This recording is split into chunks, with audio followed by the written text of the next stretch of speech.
My dear students, welcome. Here I am Prosenjit. নমস্কাৰ তোমালোকক ইংৰাজী পাঠলৈ স্বাগতম জনাইছোঁ। আজি এই ভিডিঅ'টোত বিগিনাৰ্ছ ইংলিছ 2 ক্লাছ 2 লেচন 5 এ প্লিজেণ্ট ছাৰপ্ৰাইজ এক্টিভিটিজ 1ৰ পৰা 6লৈকে সমাধান কৰি বুজাই দিয়াৰ চেষ্টা কৰা হৈছে। ইয়াৰ আগতে পাৰ্ট 1ত লেচনটোৰ বিষয়ে বুজোৱা হৈছিল। My dear students, let us today start activities. তাৰ মানে ক্ৰিয়াকলাপ বা কাৰ্যকলাপ।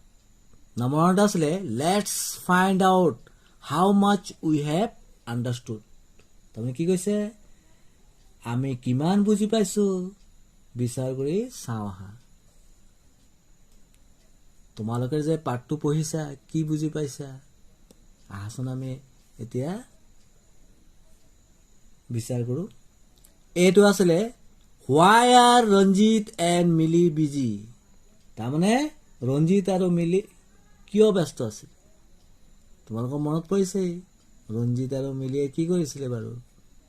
নিউজ পেপাৰত ব্যস্ত আছিলে হয় নাই? আহাচোন ইয়াৰ উত্তৰটো লিখোঁ। এনচাৰ, ৰঞ্জিত এণ্ড মিলি R busy reading a news paper. Ranjit আৰু মিলি বাতৰি কাকত পঢ়াত ব্যস্ত। বি নম্বৰ প্ৰশ্ন আছিল who wrote a poem for the newspaper. তাৰমানে কোনে বাতৰি কাকতলৈ কবিতা লিখিছিল? তোমালোকৰতো মনত পৰিছে। আহাচোন উত্তৰটো লিখো। Answer, Ranjit wrote a poem for the newspaper. ৰঞ্জিতে বাতৰি কাকতলৈ এটা কবিতা লিখিছিল। চিটো আছিলে what is the name of the poem. তাৰমানে কবিতাটোৰ নাম কি আছিল? আহাচোন উত্তৰটো লিখো। Answer, the name of the poem is busy bee. তাৰমানে কবিতাটোৰ নাম আছিল ব্যস্ত মৌমাখি। D, who recited the poem. কোনে কবিতাটো আবৃত্তি কৰিছিল? তোমালোকৰ মনত পৰিলে নে? হয়, মিলিয়ে ৰিচাইট কৰিছিলে হয় নাই? আহাচোন উত্তৰটো লিখো। ছাৰ, মিলি ৰিচাইটেড দ্য পয়েম। মিলিয়ে কবিতাটো আবৃত্তি কৰিছিল। ই, হু ড্ৰছ পিকচাৰ্ছ। তাৰমানে কোনে ছবি আঁকিছিল? ছবিটো মিলিয়ে আঁকিছিল হয় নাই?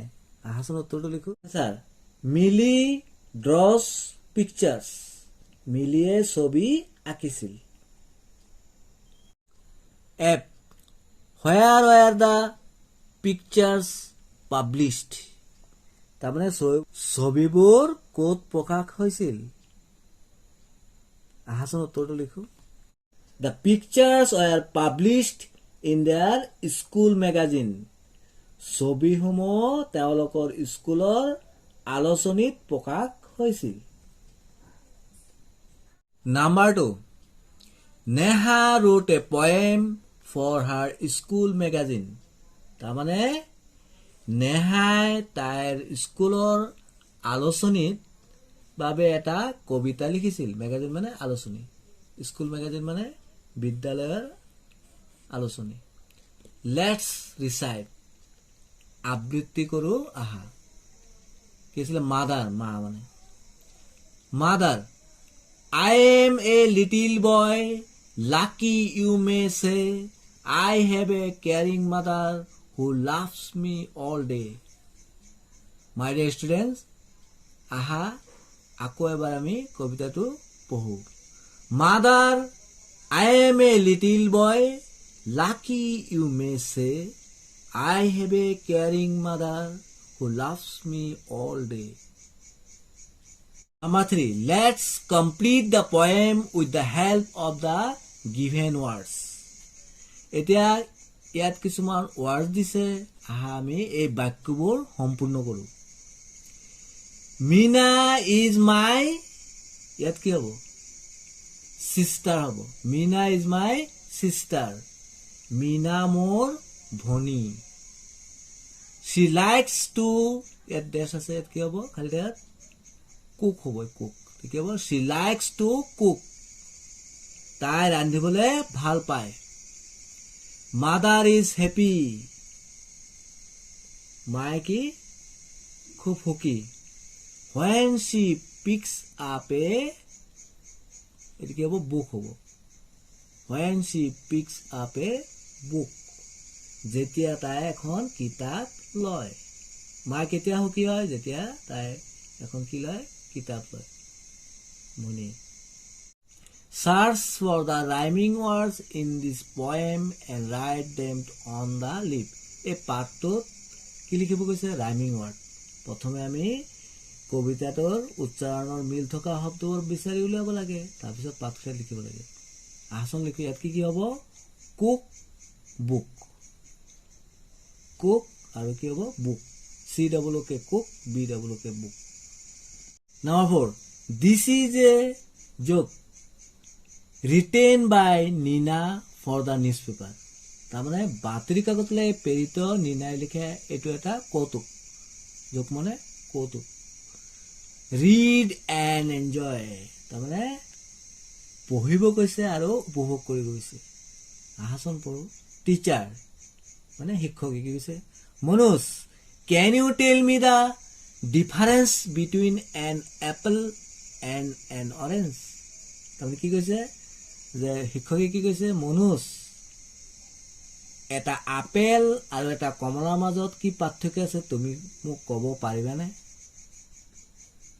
তো মনোজে কি কৈছে? Manoj, the colour of N orange is orange and the colour of N Apple is not Apple. তাৰমানে কি কৈছে? কমলাৰ বৰণটো কমলা, কিন্তু আপেলৰ বৰণটো আপেল নহয়, মানে আপেল বুলি নহয়।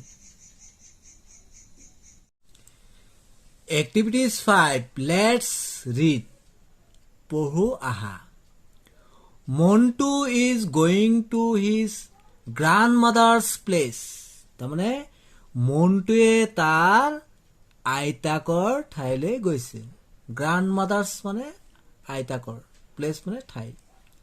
He leaves a note for his mother. মন্টুৱে কি কৰিছে? তেওঁৰ মাকৰ বাবে এটা টোকা এৰি থৈ গৈছে। আহাচোন আমি টোকাটো পঢ়ো। Mother, I am going to grandma's house. I will come back at 8 p.m. Please don't worry, Montu. তাৰমানে কি কৈছে? I am going to grandma's house. তাৰমানে মই আইতাকৰ ঘৰলৈ গৈছোঁ। I will come back at 8 p.m. তাৰমানে মই 8 বজাত ঘূৰি আহিম। Please don't worry. তাৰমানে অনুগ্ৰহ কৰি চিন্তা নকৰিবা, Montu. Read aloud Montu's note and copy it in the box below. তাৰমানে কি কৈছে? এই যে মন্টুৱে লিখা টোকাটো উচ্চ স্বৰে পঢ়িব কৈছে আৰু তলত দিয়া এই বাকচটোত তাৰ প্ৰতিলিপি লিখিব কৈছে। তোমালোকে এই প্ৰতিলিপিটো ইয়াত লিখিবা নিজে। Activity 6, read the story of a farmer. এজন খেতিয়কৰ সাধুটো পঢ়া। Once there was a farmer. তাৰমানে এসময়ত এগৰাকী খেতিয়ক বা কৃষক আছিল। ফাৰ্মাৰ মানে খেতিয়ক বা কৃষক। There are many animals on his farm. তাৰমানে তেওঁৰ ফাৰ্মত বহুতো কি আছিলে? জীৱ জন্তু আছিল। He took great care of his animals. তাৰমানে তেওঁ ফাৰ্মত থকা জীৱ জন্তুবিলাকক অতি যত্ন কৰিছিল, কেয়াৰ লৈছিল, যত্ন কৰিছিল। But one day he found all his animals missing. কিন্তু এদিনাখন তেওঁ দেখিলে যে সকলোবোৰ জীৱ জন্তু হেৰুৱা বুলি গম পালে। মিচিং হৈ গ'ল, মানে নাইকিয়া হৈ গ'ল। What do you think had happened? এতিয়া কি ঘটনা ঘটিছিল তুমি কি বুলি ভাবিছা? তাৰমানে কি ঘটনাটো ঘটিছিল বুলি তুমি ভাবা। Complete the story and tell the story to your friend. এই সাধুটো সম্পূৰ্ণ কৰিব গৈছে আৰু তোমাৰ লগৰীয়াক সাধুটো কোৱা গৈছে। মৰমৰ ছাত্ৰ ছাত্ৰীসকল, তোমালোকে এই সাধুটো সম্পূৰ্ণ কৰিব চেষ্টা কৰিবাচোন। কি কাৰণে জীৱ জন্তুবিলাক নাইকিয়া হৈ গ'ল ফাৰ্মৰ পৰা। ইয়াৰ বহুতো কাৰণ হ'ব পাৰে, তোমালোকে অলপ চেষ্টা কৰিবাচোন। Now draw the farm and the farmer. আৰু ইয়াত এতিয়া ফাৰ্ম মানে পামখন আৰু কৃষকজনক অংকন কৰিব গৈছে। তোমালোকে নিজে অংকন কৰিবা। থেংকছ ফৰ ৱাচিং, ষ্টে কানেক্টেড। ইয়াৰ পৰৱৰ্তী ভিডিঅ'ত বাকী এক্টিভিটিসমূহ বুজাবলৈ চেষ্টা কৰা হ'ব। Thank you so' much.